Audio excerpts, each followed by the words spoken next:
Item ಯಾವುದೇ ಇರಲಿ try ಮಾಡಿ ಆಚಿ ಚಿಕನ್ ಮಸಾಲಾ. ಆಚಿ ಚಿಕನ್ ಮಸಾಲಾ. ಹೇಗಿರ್ತಿದ್ರು ಸರ್? ಈಗ ನಿಮಗೆ ಹೇಳ್ತಾ ಇದ್ರಿ ರಾಜ್ಕುಮಾರ್ ಸರ್ ಮನೆಗೆ ಊಟಕ್ಕೆ ಬರ್ತಾ ಇದ್ರು ಆ್ಯಂಡ್ ನಿಮಗೂ ಅವ್ರಿಗೂ ಒಡನಾಟ ಇತ್ತು. ಹೇಗಿರ್ತಾ ಇದ್ರು sir ಅಯ್ಯೋ, ಮನೆಗೆಲ್ಲ ರಾಜ್ಕುಮಾರ್ ಅವರು ಬಂದಾಗ? ಏನ್ ನೆನಪಿದೆ ನನ್ನ ಕಂಡ್ರೆ ಅಷ್ಟು ಆಸೆ ಅವ್ರಿಗೆ. ನಾನು ಆ್ಯಕ್ಟ್ ಮಾಡ್ತಿದ್ದಾಗ ನಮ್ಮ ತಾಯಿಯವರು ಒಂದೊಂದು ಸರಿ ಬೈಯೋರು, ನನ್ನ ತಂದೆನೂ ಬೈಯೋರು, ಡೈಲಾಗ್ ಕರೆಕ್ಟಾಗಿ ಹೇಳಿದ ಅಂದರೆ. ಅವಾಗ ರಾಜ್ಕುಮಾರ್ ಅವರು ಪಾಪ ಸಪೋರ್ಟ್ ಮಾಡಿ, ಇಲ್ಲ ಹುಡುಗ ಹೇಳ್ತಾನೆ ತಾಳಿ ಅಂಥೇಳಿ ಅವರು ಮಧ್ಯಾಹ್ನದ ಹೊತ್ತೆಲ್ಲ ನನ್ನ ಊಟಕ್ಕೆ ಕರ್ಕೊಂಡು ಹೋಗೋರು. ಅವರು ಶೂಟಿಂಗಲ್ಲಿದ್ದಾಗ ಮೈಸೂರಲ್ಲಿ ಗ್ರೀನ್ಸ್ ಹೋಟ್ಲ್ ಅಂತಿತ್ತು. ಅದು ಅಲ್ಲಿ ನಾನ್ ವೆಜ್ ಭಾಳ ಚೆನ್ನಾಗಿ ಮಾಡ್ತಾರೆ, ಅಪೇರಾ ಟಾಕೀಸ್ ಪಕ್ಕ.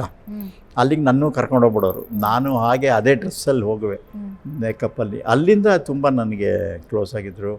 ಆಮೇಲಿಂದ ಅವರು ಮೈಸೂರಿಗೆ ಬಂದರು, ನಮ್ಮ ಮನೆಗೆ ಬಂದು, ಏಕೆಂದ್ರೆ ನಮ್ಮ ತಾಯಿ ನಾನ್ ವೆಜ್ ಭಾಳ ಚೆನ್ನಾಗಿ ಮಾಡೋರು, ಅವ್ರಿಗೆ ತುಂಬ ಆಸೆ.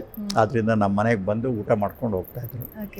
ಅದಾದಮೇಲಿಂದ ನಾನು ನಮ್ಮ ವೀರಸ್ವಾಮಿಯವ್ರ ಹತ್ರ ನಮ್ಮ ತಂದೆಯವರು ವೀರಸ್ವಾಮಿಯವರು ನಮ್ಮ ತಂದೆಯವರೂ ತುಂಬ ಕ್ಲೋಸು. ಏಕೆಂದರೆ ನಮ್ಮ ಕೆಲವು ಕನ್ನಡ ಪಿಕ್ಚರ್ಗಳನ್ನೆಲ್ಲ ವೀರಸ್ವಾಮಿಯವರೇ ಡಿಸ್ಟ್ರಿಬ್ಯೂಟ್ ಮಾಡಿದರು, ಈಶ್ವರಿ ಪಿಕ್ಚರ್ಸ್. ಹೌದೌದು, ಗೊತ್ತು. ಮಯೂರು ಅವರು 2 ಪಿಕ್ಚರ್ ತೆಗೆಯುವಾಗ, ಕುಲಗೌರವ ಮತ್ತು ನಾಗರಹಾವು ತೆಗೆಯುವಾಗ ನನ್ನನ್ನು ಕರ್ಕೊಂಡು ಹೋಗ್ಬಿಟ್ಟಿದ್ರು.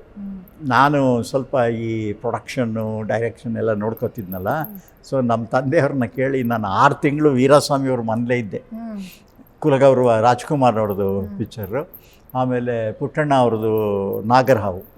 ಅದರಲ್ಲಿ ವಿಷ್ಣುನೇ ಇದ್ದಿದ್ದರಿಂದ ನನಗೆ ವಿಷ್ಣುಗೆ ಒಂದು ಭಾಳ ಕ್ಲೋಸ್ ಇತ್ತು. ಏಕೆಂದರೆ ಅವ್ರ ತಂದೆ ನಮ್ಮ ಕಂಪ್ನಿಲಿದ್ದರು, ವಿಷ್ಣು ಆವಾಗಲಿಂದ ಗೊತ್ತು ನನಗೆ. ಅಲ್ಲಿಂದ ನನಗೆ ಅದೇನಾಗೋಯ್ತು, ಅಂಬರೀಷನ್ನು ನಾವೇ ಕರ್ಕೊಂಬಂದಿದ್ದು ನಾಗರಹಾವಿಗೆ.